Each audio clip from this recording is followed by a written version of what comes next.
ಕಳೆದ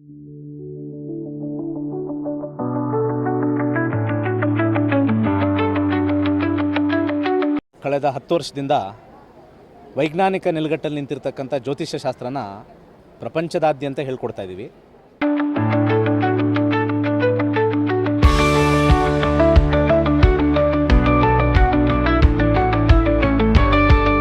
ಮೂಢನಂಬಿಕೆಯನ್ನು ಒಂದು ಹೆಗ್ಗಳಿಕೆಗೆ ಪಾತ್ರ ಆಗಿದೆ. ಅದನ್ನು ಅಳಿಸಿ ಉಳಿಸ್ತಕ್ಕಂಥ ಕಾರ್ಯಕ್ರಮ ಗೋಲ್ಡ್ ಟ್ರೀ ಆಸ್ಟ್ರೋ ಸಂಸ್ಥೆ ಮಾಡ್ತಾ ಇದೆ.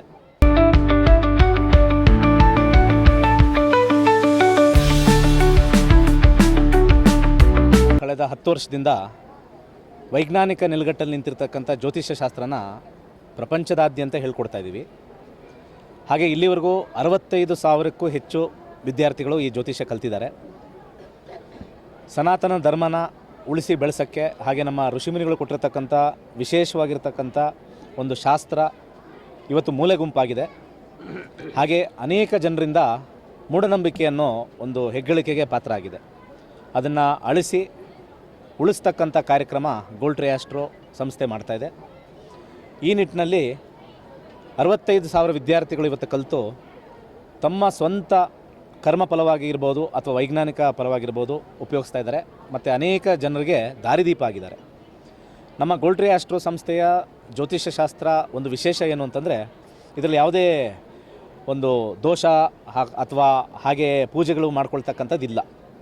ಪೂಜೆ ಮತ್ತು ದೋಷ ಅನ್ನೋದು ವೈಯಕ್ತಿಕವಾಗಿರ್ತಕ್ಕಂಥದ್ದು. ಆದರೆ ಸತ್ಯ ಏನು ಅಂತಂದರೆ, ವೈಜ್ಞಾನಿಕ ನೆಲೆಗಟ್ಟಲ್ಲಿ ಹೇಗೆ ಒಬ್ಬ ಮನುಷ್ಯನಿಗೆ ಜ್ವರ ಬರುತ್ತೆ, ಅದನ್ನು ಮಾತ್ರೆ ತೊಗೊಂಡ್ರೆ ಹೋಗುತ್ತೆ, ಕೆಲವೊಂದು ಹೋಗಲ್ಲ, ಆ ರೀತಿ ಗುಡ್ ಟೈಮ್ ಬ್ಯಾಡ್ ಟೈಮ್ ಅಂತ ಹೇಳ್ತಕ್ಕಂಥ ಜ್ಯೋತಿಷ್ಯ ಶಾಸ್ತ್ರ ನಮ್ಮ ನಕ್ಷತ್ರನಾಡಿ ಸಂಸ್ಥೆ ಹೇಳ್ತಕ್ಕಂಥದ್ದು.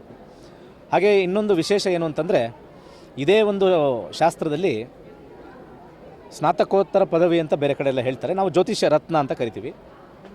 900 ಜನ ಜ್ಯೋತಿಷ್ಯ ರತ್ನ ಕಲ್ತಿದ್ದಾರೆ. ಇವತ್ತಿನ ಕಾರ್ಯಕ್ರಮ ಭಾಳ ವಿಶೇಷವಾಗಿರ್ತಕ್ಕಂಥದ್ದು. 8ನೇ ಜ್ಯೋತಿಷ್ಯ ರತ್ನ ಕಾರ್ಯಕ್ರಮ ನಡೆದು ಅದರಲ್ಲಿ 80ಕ್ಕೂ ಹೆಚ್ಚು ಜನರು ಈ ಪ್ರಶಸ್ತಿನ ಪಡೆದಿದ್ದಾರೆ.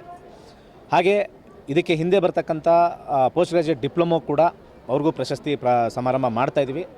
ಅವರು ಮುಂದಿನ ವರ್ಷ ಇದೇ ಥರ ಜ್ಯೋತಿಷ್ಯ ರತ್ನ ತೊಗೊಳ್ತಾರೆ. ಸೊ ನಾವು ಭಾರತದಲ್ಲಿ ವಿಶೇಷ ಏನು ಅಂತಂದರೆ, ಇದು ಸನಾತನ ಧರ್ಮ, ಅಂದರೆ ಏಜ್ ಓಲ್ಡ್ ಧರ್ಮ ಅಂತ ಕರೀತಾರೆ.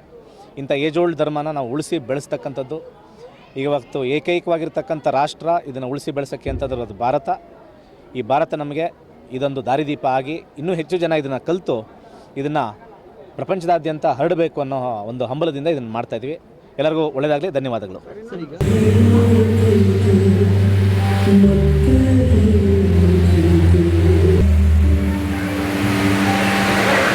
ಹೊಸ ಬೆಳಕು